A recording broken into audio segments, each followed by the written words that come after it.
Welcome back to another edition of B4evaKool podcast. My name is Rex45. This evening we got Jason in the building. What's going on, man? Welcome to the show, man. Thanks for having me, bud. I appreciate the call. Not too much up here. We're just coming off of a nice race weekend, so Yeah, everybody's just. yeah, we'll definitely get into that, man, because it sounded like it was a good time at the classic. But for the folks, just talk about when you started riding and what was your interest in motorcycle. Some of the folks we've had on so far. Some of the guys, their parents got them into riding. Other folks Yeah. like me, we were starting to get gray hairs before we decided to go jump on two wheels. So how you get into riding, man?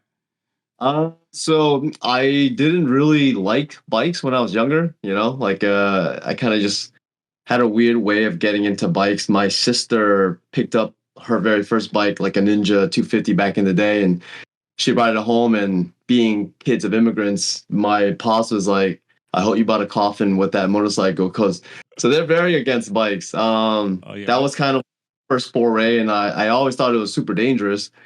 And then in college, I was trying to apply to school in Boston, so I was saving up as much money as I could to get an apartment. But at the end, I couldn't get into the school I wanted to, so I did like any other kid would do. I took out all the money I saved and ended up just buying my very first bike. And yeah, the rest, like they say, is history. So that's how I got into it. Not getting into the college I want, and then just spending all my money on two wheels. Got you. No, that was interesting. I also am the parents of immigrants, and well, I'm an immigrant too. And I had to reach out to. Well, when I was younger, I wanted those guys that had dirt bikes in the city. Yeah, I yeah. remember going to my mom and be like, I want a bike, and she was definitely she lost it and was just kind of like, you're gonna. The last thing I remember she saying, you're gonna kill yourself, and and that was it I mean, for a while.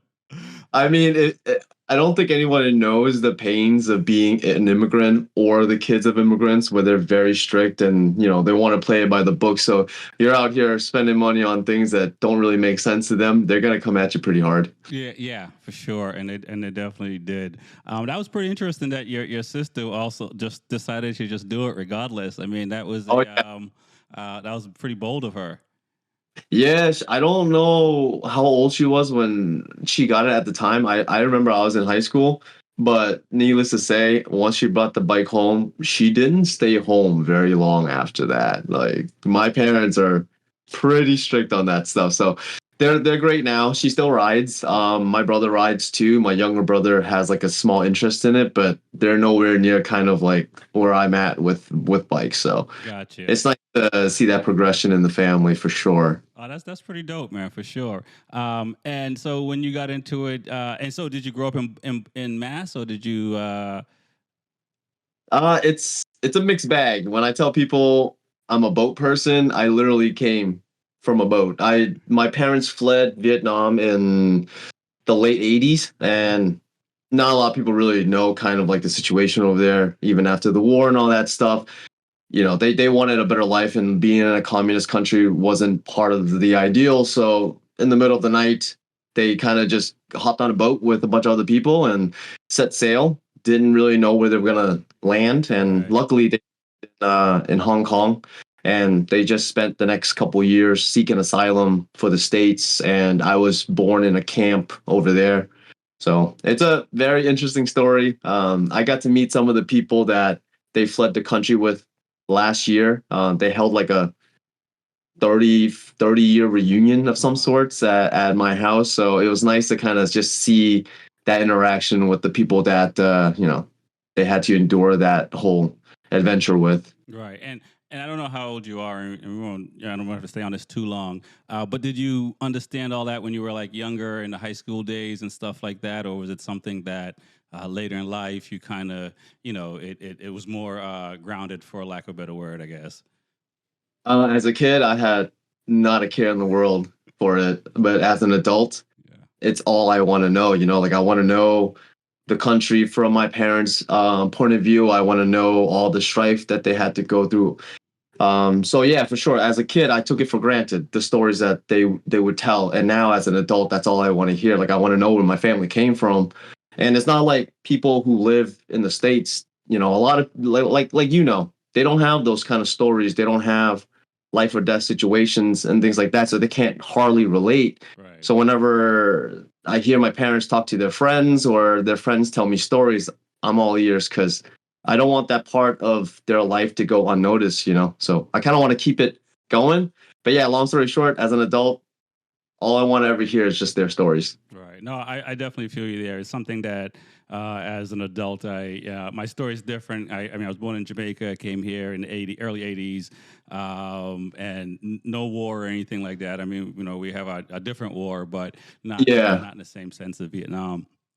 But same thing, I grew up, as you hear as I talk, I'm more American than I am Jamaican right now, right?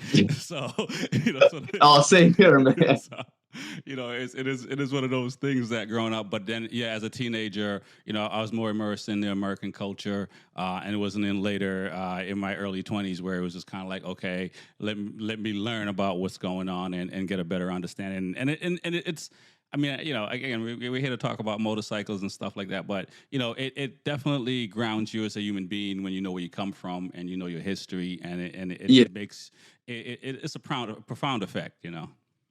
You can't take things for granted at the end of the day. Racing bikes or, fleeing a country, you just can't take those things for granted. No, definitely.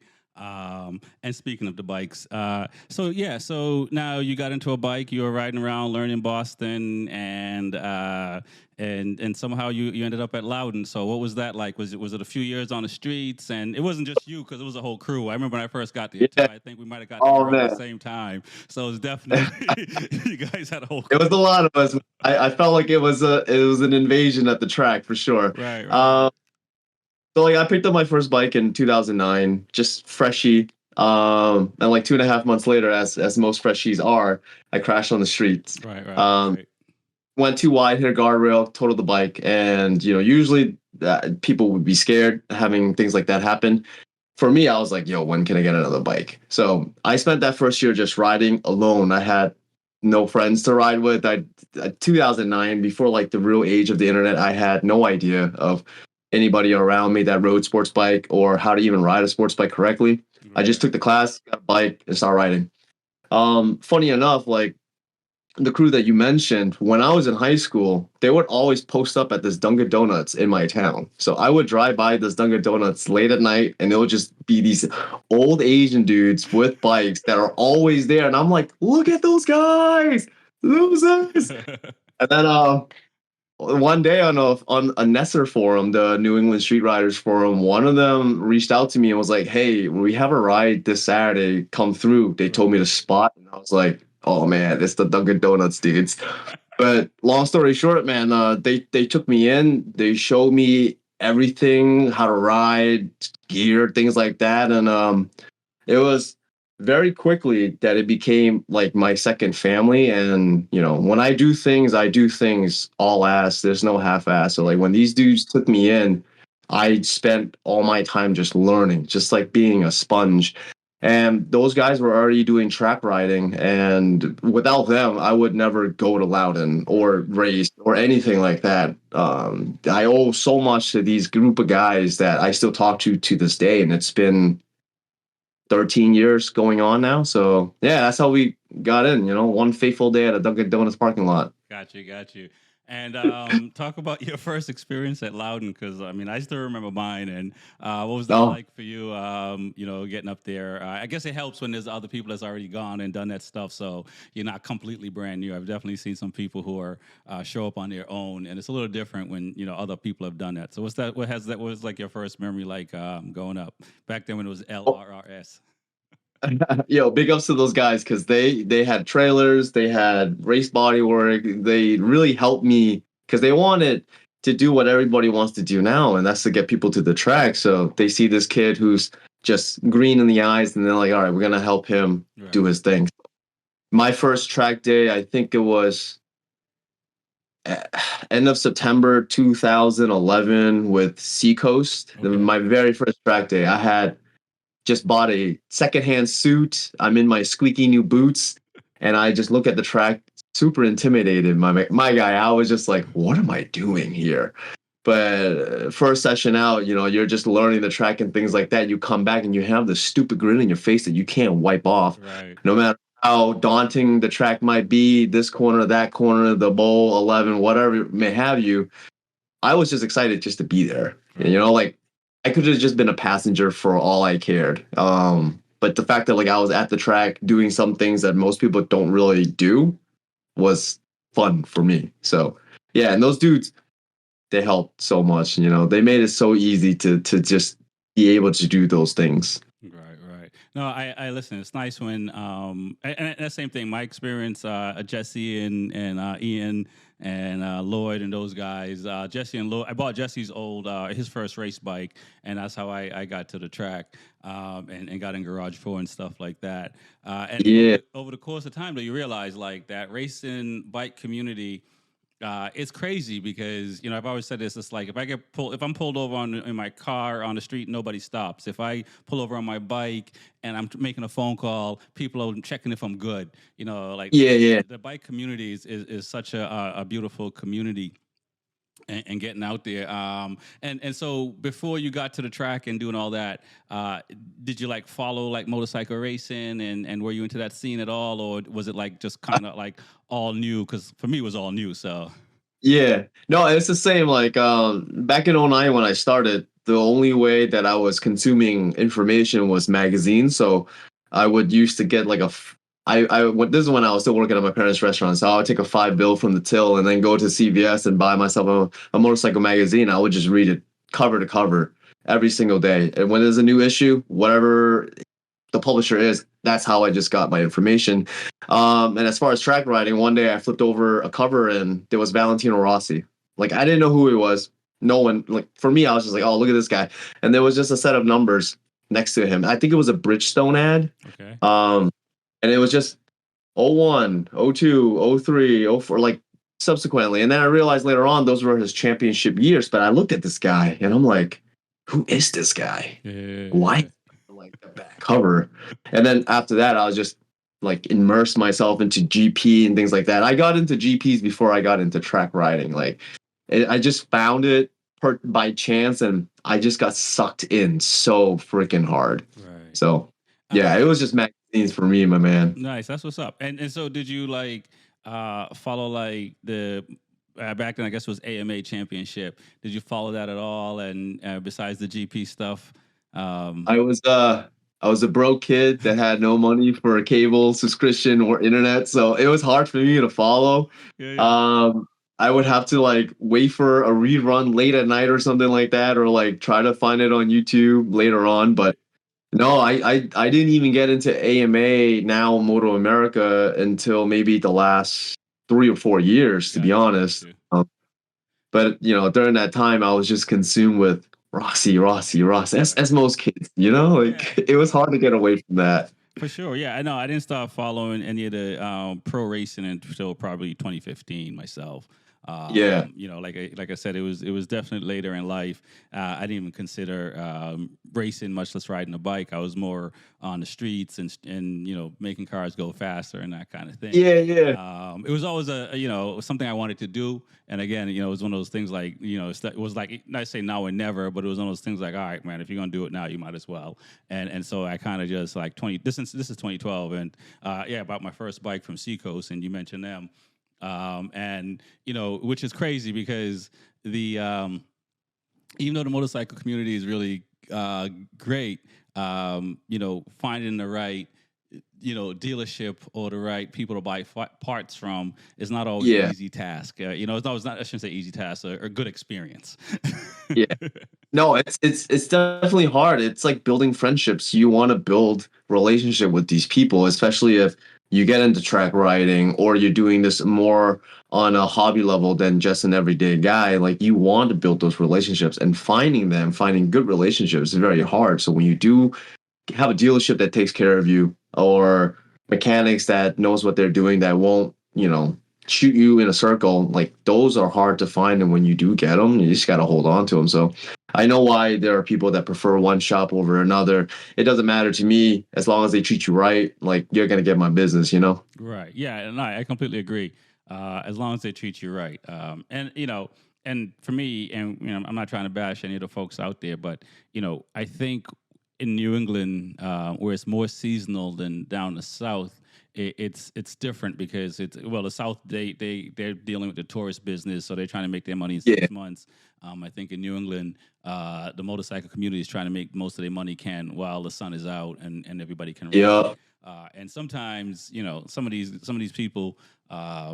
I don't want to say lose sight of that, but they definitely, they're like the soup Nazi, say from Seinfeld, you know what I'm saying? It's like, I mean, I will harken it back to my days working at Woodcraft.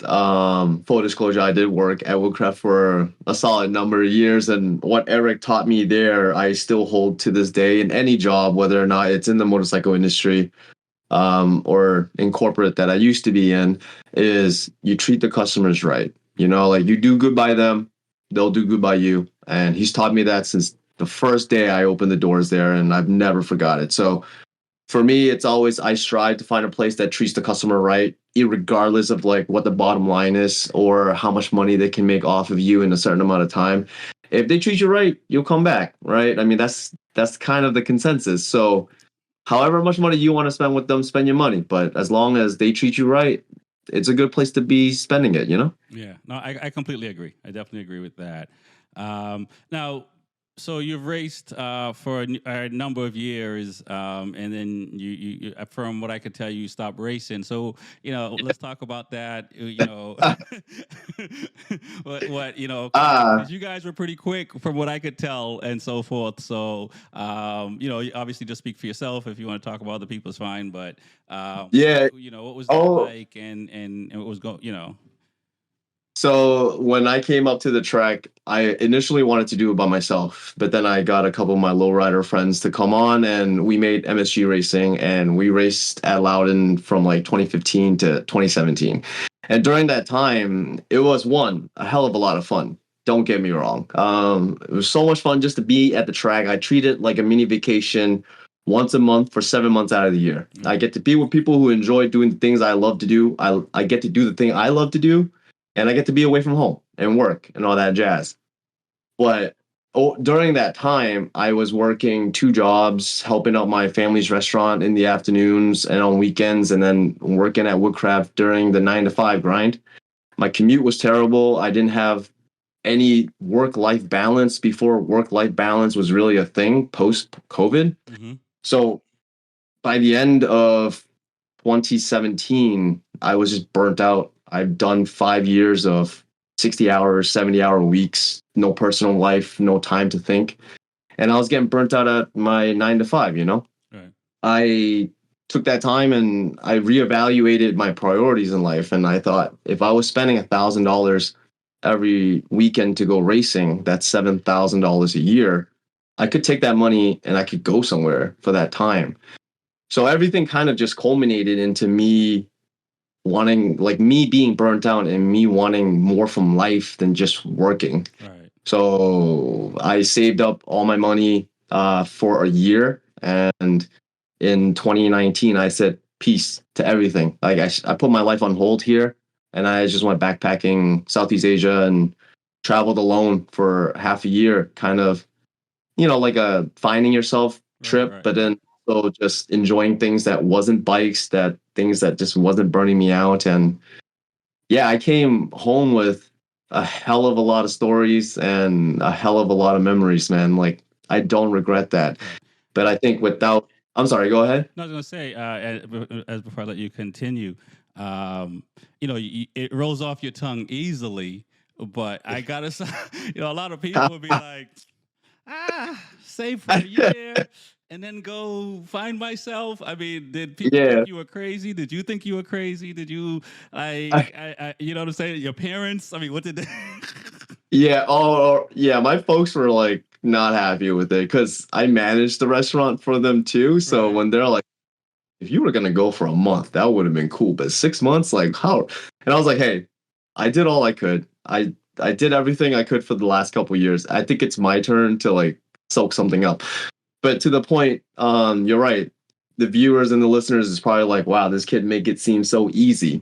And you know what? It is easy the moment you stop pulling excuses out of your drawers. Right. And then one day you're gonna realize you're not gonna have any more excuses in those drawers. So what's really holding you back from doing it? And for sure, money is always a big thing. But to put it in perspective, I spent 6 months abroad. And if you take away my flights, and all the extracurricular things I was doing over there, the moment I landed in Bangkok to the moment I left Singapore for 5.5 months, I spent $5,500. Oh wow. Now, in perspective, that is a family of four for a 2 week vacation at Disney. You could live abroad for 6 months. Gotcha. Like if I could do it, anybody could do it. And like for me, my biggest motivation for people to do things outside of like motorcycle racing is travel, expand your horizon, experience other culture, eat things you normally wouldn't eat, stay at places you normally wouldn't stay at, take a bus, walk, do those things, immerse yourself in somebody else's life for a little bit. And it'll give you a lot of perspective of what is really important. And, to be honest, when I came home, I didn't change Right. in that kind of sense. I just realized how much of the things around me stayed the same. And I have this other views of, what's really important. And unfortunately, like the moment I came back, I was jonesing to go. So I had a street bike. It was a brand new bike I bought. It was a 2015 R1. Yeah. Just it was my favorite thing in the world. But I looked at it and I was like, it's just a bag of money sitting there that I'm not riding. I'm not using it. Let me sell this so I can go and travel some more, because that was my prerogative. Like I literally sold all my motorcycle stuff, minus like a stand or two, Right. just so I can fund my next adventure, because I was just so enthralled with the world Right. and how big it still really is. And for me, motorcycle has now taken such a back step in my mind, and traveling was just this thing that I wanted to do. And then, COVID happened and nobody went anywhere. Right, So that's true. And so, what was like, day one, like getting off of the plane, and then obviously the day before you're like returning home? Because obviously, did you recognize the person that got off the oh plane? man. I know you said So, you're still the same person, but getting back on the plane, did you recognize that person? so well, as soon as I got off the plane in Bangkok, 11:30 at night, I'm thinking to myself, wow, what am I doing here? Okay. Like, I only have 3 days worth of plans out of 180 possible days. Like, Wow. what the heck? I had no schedule. I just had places in Southeast Asia I needed to be at during these times. But for all intents and purposes, it was free reign, you know? And the kid that got off that airplane, all the way to the kid that booked his flight home, Hmm. completely. And the only time I realized that was towards the last 3 weeks of my trip. I met this British guy at a hostel in Indonesia. And the moment I opened the door, I can look in his eyes, and I asked him, I was like, did you just get here? And he goes, to Asia? And I was like, yes. And he goes, yeah, I just got here 3 days ago. And I was like, oh, yeah, okay. I could tell in your face. I could tell you're not seasoned yet, but you're going to learn today. Wow. Like I learned a lot during those months abroad, that when I came home, I wasn't ready. Like, Right. it was against everything I wanted to do by booking a ticket home. And I likened it because I saw in my Facebook memories, a post I did about buying the flight home was worse than seeing Rossi crash at Mugello the week before, because that had just happened. Oh And I wow. was like, you know what? Buying this ticket home hurts me more than watching Rossi crash. So it was one of those things where, you're never ready to go home. You Right. think you want your bed and then everything that is so familiar, but once you get that, I was home for maybe 2 days, and I was like, what the hell am I doing here? Got you. Like, I'm not ready. Right. Right. And in life, that it be like that sometimes. So you think that this is what you want, but then you get it and you're like, oh no, I want to go back. Take me Right. back.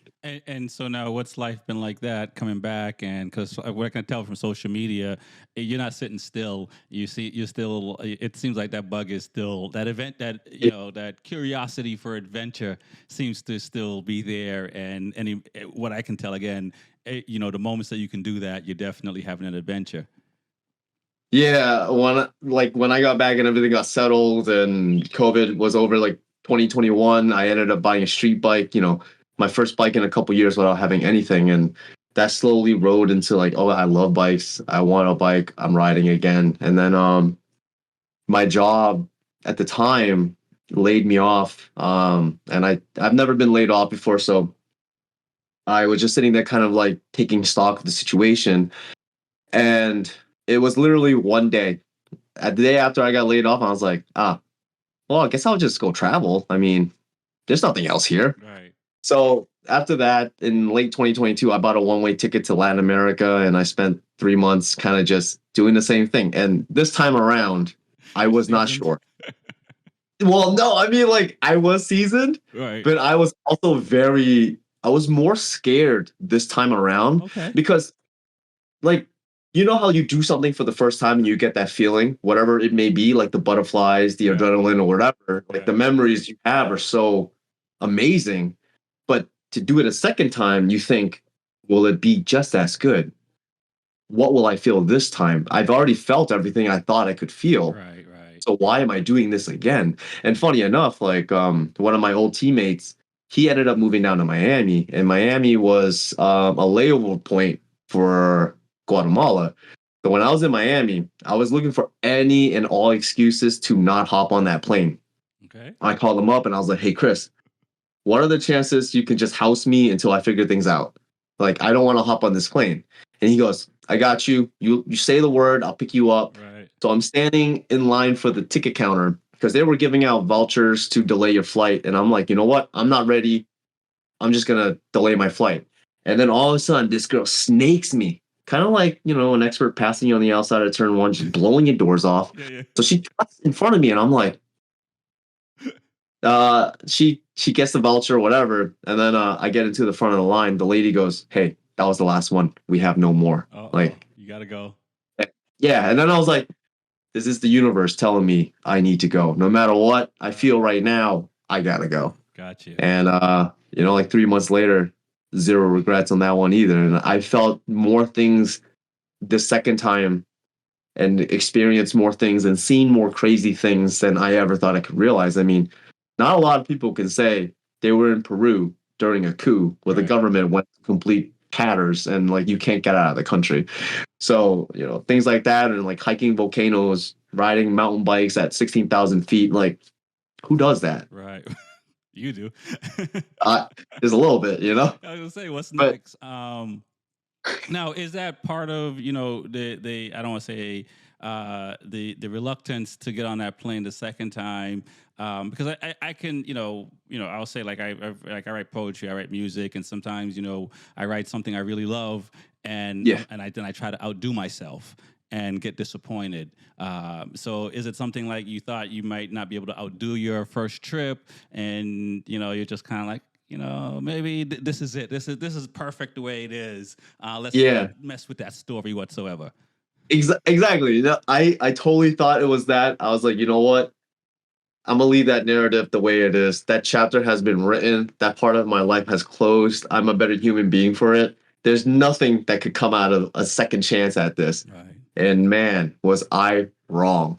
And the beauty of life is you never know what's gonna come. Like you think you have an idea, but when it throws you on your ass, Right. you all you could do is just sit back and just take it all in. And I think the thing that scared me the most was what you said. Like you don't know if you could outdo yourself. But why outdo yourself? Why not allow yourself to experience something different? Exactly. Exactly. It That's it's never going to be the same thing, right. but you're doing yourself an injustice by not even doing it. Right. So it's the same thing as not going on track because people will say it's scary, it's dangerous, it costs a lot of money, but you just sit at home and you deprive yourself of that experience Right. and then you make up excuses to not even do it. So it's the same thing. Like if you don't just hop on the bike or jump on the plane, you're never gonna know. Everything else can happen the way it will happen, but not taking that first step is a big backward step, in No, my I, view. I completely agree, and might not be the show for people to hear this kind of advice. But no, it really is. One of the biggest fear in as humans is that that leap of faith. You know what I mean? And if you watch Chicken Little, it's all in your head, right? It's Yeah, not. You know what I'm saying? We all think it like it's something bigger than what it is. And then till, well, like you said, once you get out there, once you're doing it and you're in that moment, you realize like, I put this off for so long. And Yes, and I know your case. In my case, like I put a lot of things off for easily 8 to 10 years before I started, like, yo, it's either now or never kind of thing. exactly. You know what I'm saying? And for everyone, it's a little bit different. And it is like we are not our worst enemies in a sense, because we really do, talk ourselves out of taking that leap. And it's not really a leap. You know what I mean? When you look at it, and then once you do it once, that thing you can apply to everything. Yeah, You know what I'm saying? And all of a sudden you're like, oh, well, if I did that, I can do this.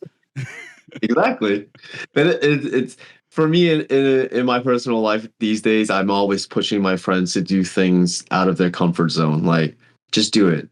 You're not gonna know anything until it can either be the most beautiful moment in your life or blow up catastrophically in your face. Right. But if you don't do it, what's gonna happen? Exactly. And so you did all that. You found yourself. You probably have a memoir too coming out. And now you've bought a bike and you are going Oh man. back racing. So let's. Oh man. I try to stay away from these guys for as long as I can. I did a goddamn good job of 7 years of not wanting to be back on track. Yeah. Um, but one day last fall, I hit up Tom Hines and I was like, "Hey, how fun is that 400 to ride? Just let me know." And he invited me up to the track for the last round of the year last year, and he's like, "Hey, ride the 400. It's all yours. Mm-hmm. Just have fun." Yeah, And I yeah, was like, "What?"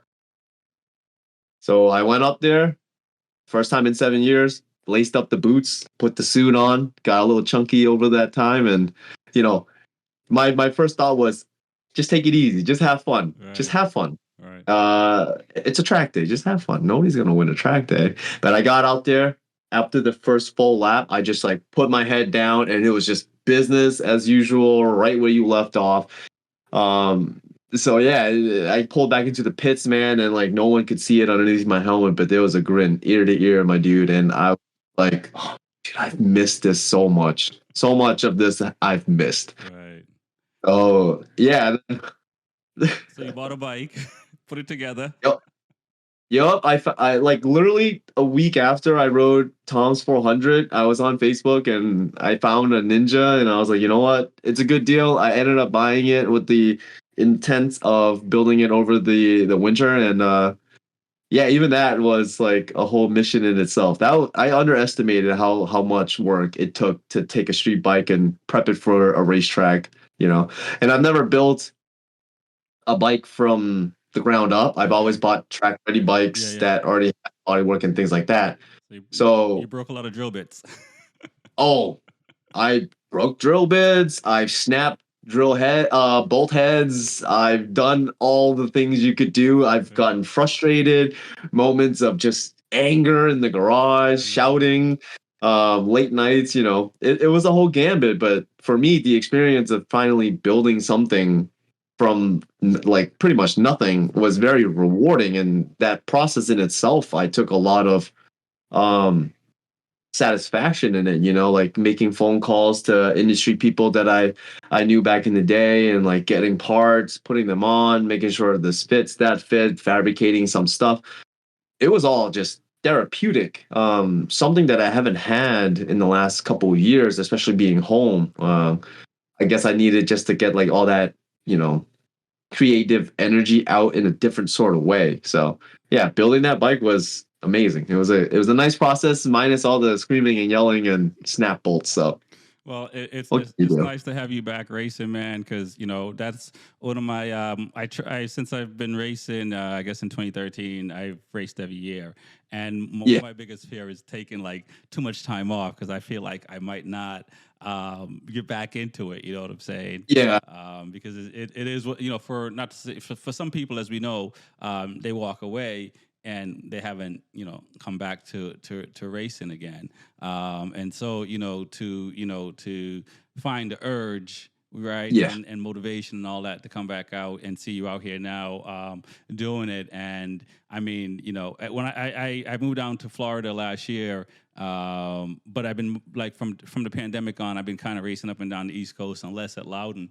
But I gotta imagine like the faces in 2017. You're here in 2024. You're like, I don't know anyone. Oh man, like I came back and I knew freaking zero people that I used to race with back in the 2017 season. Most of them haven't raced. A lot of my friends have stopped racing, and unfortunately, most of them have stopped track day riding as well because like life priorities takes Right. precedent. Oh, for sure. Totally understand that. So doing it again and doing it alone kind of is a little bit of a bummer because I always used to have the group of buddies that are there with me. I can just look at them and be like, "Yo, we're gonna have fun, right? Yeah, we're gonna go out and smash it up on this in this class, whatever may have you." But now coming back as just like a solo operation, Right. it's still rewarding, Oh, for but sure. it's less enjoyable without sharing it with the I share it with my garage mates. They're freaking amazing dudes. But I don't have my core group Right. of home to share that with like I used to, and I think that one kind of stings a little bit, but not as bad as getting your doors blown off by the kids. Man, Yeah. Yeah. man, The kids. those kids are bad, bro. Like, holy crap. I think that's the other thing that I had to readjust to is just how much quicker people are now. Like Right. guys that were doing same lap times as me on middleweights back in 2017 are like significantly faster. Right. And the only caveat to that is, for me taking so much time away from track and away from bikes and that part of my life, I came back with the assumption that like, oh, I can pick this back up real easily. I could just do the things that I used to do. And Right. life checks you pretty hard on that one. 7 years is a long time, especially for your body if you don't take care of it, your mind if you don't take care of it. Um, the dexterity, like my body doesn't want to go into the positions on a bike like it used to, and things like that. So it's a lot of relearning how to ride, undoing bad habits, and for a lot of it is I'm hard on myself because I know what I can do, Right. but now because I am older, not that age has to do with anything, coming back, I just hold myself to that standard. Like you can do this, but why are you not doing this? And Right. sometimes you get frustrated at not being able to pull the lap times you want to pull or take a corner the way that it should be taken. And I compare 2024 Jason to 2017 Jason, and I just get so worked up in my head, and you forget that so much time has passed, and you are allowed this. You are allowed to enjoy it again from scratch. It's not like I figured if you take let me liken it to like going to the gym every day. You go to the gym every day for a year, you take 6 months off, you go back and you're like, I can still bench press 2 plates, no Right. problem. You Right. real Can't. you can't.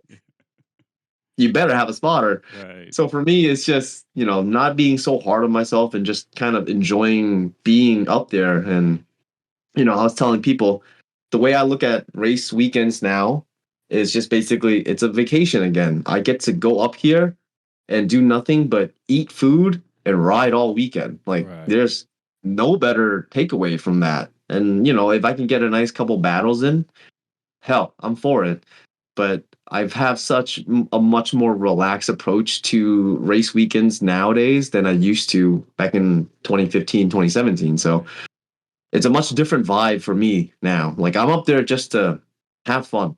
Well, and I'll say this, I went down to the small bike as well. I went down to a RC 390, and Yeah. Thought? the thing about the small bikes is you have to do all the things all the right way, and it forces you to be tucked. It forces you to pay attention to what your body's doing, your throttle. It forces you to brake later. Forces you to carry Yeah. more corner speed. So and I've been on these. I've been on it since 2021 because, like, for me in 2018, I got into an accident, and Mm. I took me a while to start riding. And then when I was riding, because of my hand, I had my body positions off, so I was not riding the bike well at the end of 2019. And talking Yeah. about time, it took. So I ended up stopped racing the R6 mostly and started racing. I bought a RC 390 just to just be able to brake later and do all these things because I think like I was at Loudon for so long that I had muscle memories that I couldn't like break consciously. You know what I'm saying? I'll still do Oh man, yeah, still do I it can relate. sometimes. Say again? Like, I can relate because the first time I rode Heinz's 400, I was braking at the four board, and I'm like, "Oh, I'm done. Yeah. I guess I could dip in now." And I'm like, "Oh man, I rode that thing with 600 brake markers Yeah. in my head, and I'm like, I can't ride this thing any faster because I'm riding it like a 600." And you're right, you have to relearn all these things, and you have to brake later, brake not as hard, carry more corner speed, take wider lines. And in my mind, I'm like, I'm so used to riding an R6, like I can't do this. Yeah. But you will get there, and by the end of the season, and it's going to be there because like the small bikes are fun, even though the young kids are really fast, Yeah. and it's beautiful to see because that means the talent in the U.S. is growing. Based on what we're seeing with these young kids, but then there's guys and gals like us who just trying to figure things out and do all the right things, or just not as I say, the meat grinder class, right? The 600 class is a whole different animal. And when you're younger, it's one I, thing. But when I you do not miss that class, man. I don't miss that class whatsoever. But I will agree with you there. Like I give kudos to Penguin, like John, Eric, all those guys for, helping these kids get on track and like teaching them when they're young and, teach them all the right things and helping them out as much as they do and getting them to the national level, winning races and stuff like that. So it's amazing and it's beautiful to see coming back that there's such a program to help young kids get up in the upper echelon of racing. Right. So it's nice to see, and I'm very proud to be a small speck in that big community. Right, definitely. I completely agree as well. And before letting you go, man, so what's next? What's the next 3 month trip, or you know? Uh, well, I mean, if Freedom Cycle wants to lay me off, I can go to Sub-Saharan Africa for a little bit. Okay. But as far as like future plans and things like that, I kind of just want to keep racing as much as I can, but also this time not make racing a priority. Like I'm still wanting a nice balance between my work life, my bike life, and my personal life. So I have a couple trips planned.